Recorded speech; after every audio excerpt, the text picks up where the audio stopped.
So, mga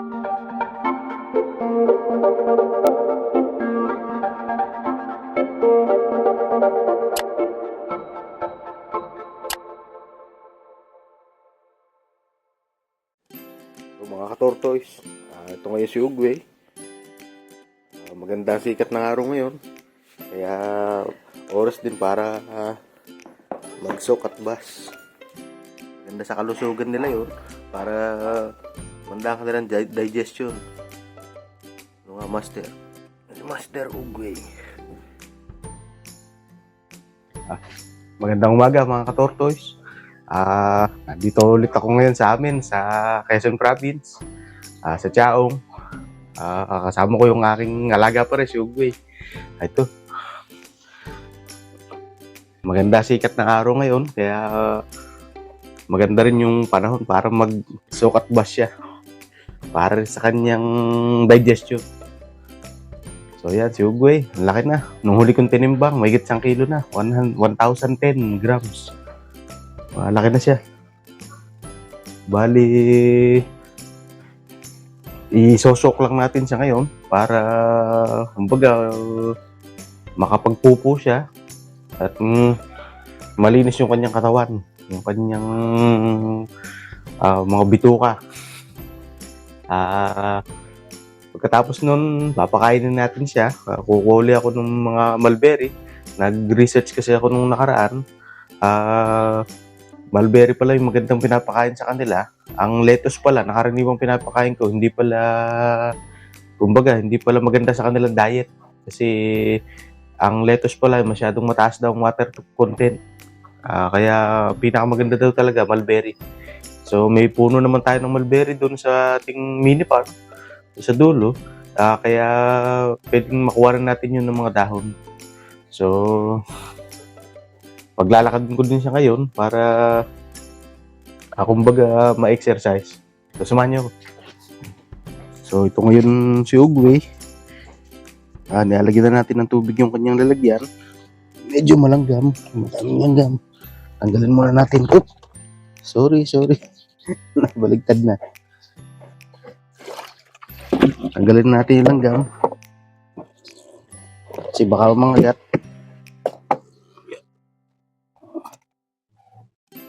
Lalagyan na natin. Lalagyan natin si Ugwe. Kumbaga lalagyan lang natin siya ng halos kalahati lang ng kanyang katawan. So, malanggam. Dami langgam.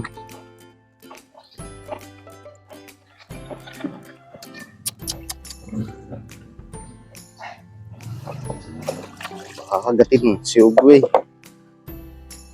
So guys, ito ngayon yung lalagyan ni Ugwe, ang ating tortoise.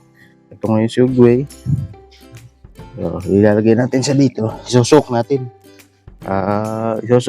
Tapos ibabas natin siya sa araw para kumbaga makakuha siya ng mga nutrients sa araw. Tapos yung pagbababad naman sa kanila ay para sila yung makapagpupo. Kumbaga gumanda yung kanilang digestion nila. So yan, lalagyan lang natin siya ng halos kalahati. Medyo malaki na si Ugwe, kaya medyo maraming tubig na rin ang kailangan natin. So ayan, medyo tumastas na. Patayin na natin yung tubig. Kaya lang natin siya sa araw. Yeah. Dami langgam ngayon.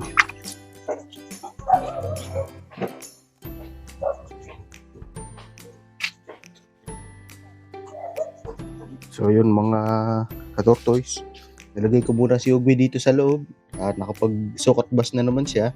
Mauulang muna tayo ng pagkain niya habang nakababad siya. So asahan natin na baka mamaya pagbalik natin nakapagpupo na siya. So samahan niyo ako. So yun mga ka-tortoise, papunta tayo dito sa ating mini farm. Mauulang tayo ng pagkain ni Ugwe, yung dahon nga ng mulberry. Meron kasi kaming tanim ditong 2 puno na galing lang sa cutting. Kumbaga maliliit pa naman, pero pwede na siyang dahunan. So mga ka-tortoise, ito yung Tanim natin ng mulberry. Yan, kung makikita nyo. Pinutulan ko na siya para kumbaga magsuli na siya ng bagong mga sanga. Kumbaga yung puno niya hindi tumaas. Ayan, ito yung ating kukuhanan ngayon ng dahon na pagkain ni Ugwe. So, ang kinukuha ko dito, karaniwan, ay yung talagang malalaki na.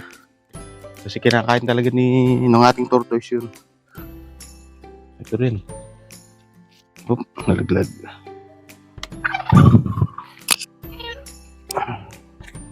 Hindi naman kailangang madami.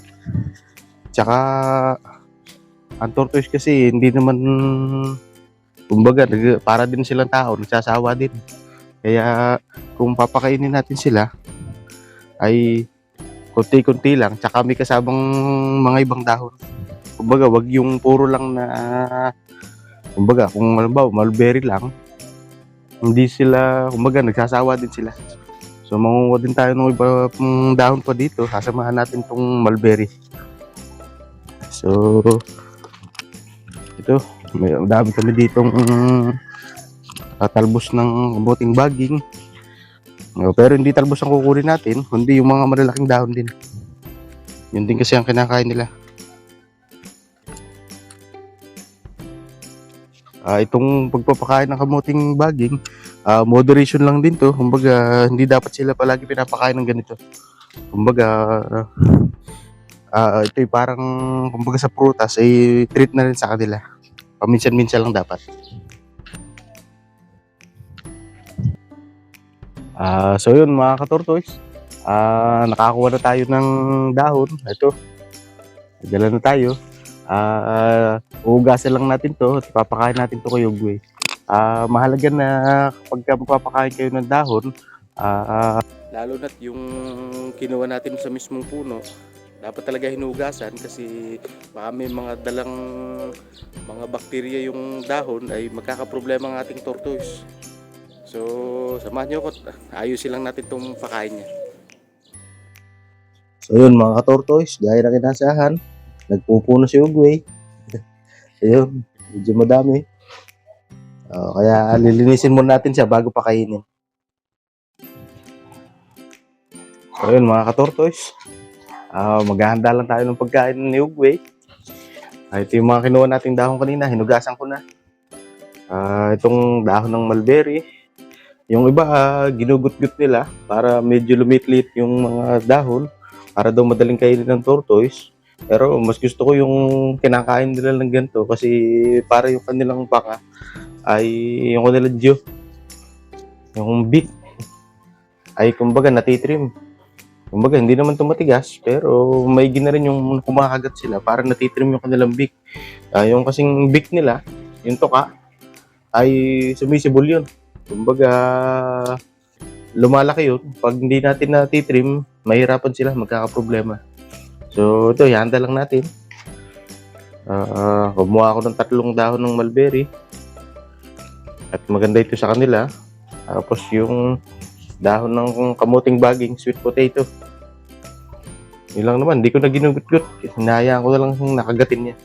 Tapos lalagyan din natin ng pellets. Yung kanyang masuri pellets, parang pakain sa aso yan pero mas maliit lang na konti.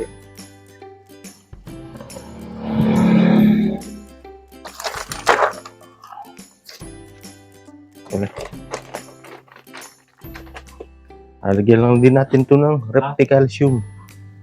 Lalagay mo na lang. Repticalcium para to sa kanilang calcium supplement. Lagyan lang din natin ng konti.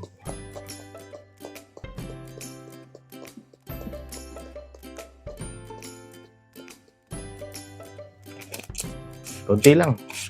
Hindi naman kailangan madami. So binibigyan ko sila dito once or twice a week lang. Kumbaga, pag lang hindi sila masyadong naarawan, dinadalawa ko. Pero pagka naarawan naman sila palagi, nakakapag-produce naman sila ng sarili nila. Kaya kahit once a week lang natin bigyan, pwede naman. So ito na yung ginawa nating pakain ni Ugwe. Makikita nyo, may pellets, may dahon, tsaka merong yung calcium supplement. So, papakain lang natin to sa kanya ngayon. Kumbaga, nalinis ko na naman siya, nakapagpupo na. So, siguradong gutom na siya. So, yun mga tortoise, nandito na ulit tayo sa loob ng ito yung pinaka simpleng setup na kulungan ni Ugwe. Kasi yung kulungan niya ay wala dito sa bahay. Hindi ko na iuwi. So, ito, mayroon lang itong tubig. Talagyan ko na. Tapos yung konti pang feeds na natitira doon, sasama na sa pagkain niya. Tapos meron tayo ditong heater. So, sasaksak lang natin.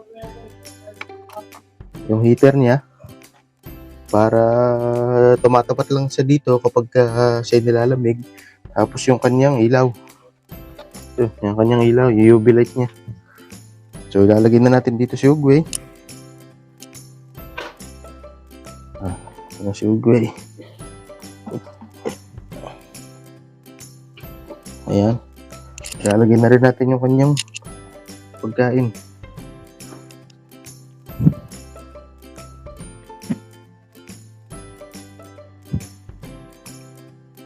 Ayan si Ugwe. Ito yung pagkain niya. Ilalagay na natin. Ito yung dahon ng kamuting baging, feeds, tsaka yung ito sa ilalim mulberry. Kakainin na niya yan. Siyempre, gaya din ng tao, uunahin niya yung mga pellets. Kumbaga sa tao, inuuna ang ulam. So, yan. So,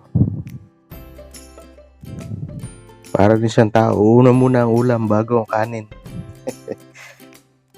Kaya kung bibigyan nyo lang siya ng pellets, once a week lang. Mas maganda pa rin yung diet nila ay dahon talaga. Kumbaga para yung sustansya, kumbaga hindi sila nawawala ng sustansya sa katawan.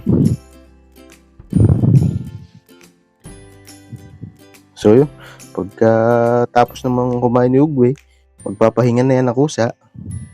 Kaya medyo nilalagyan ko lang siya ng konting tabi para meron siyang konting dilim. Kasi doon sila mahilig matulog sa mga medyo madidilim na lugar.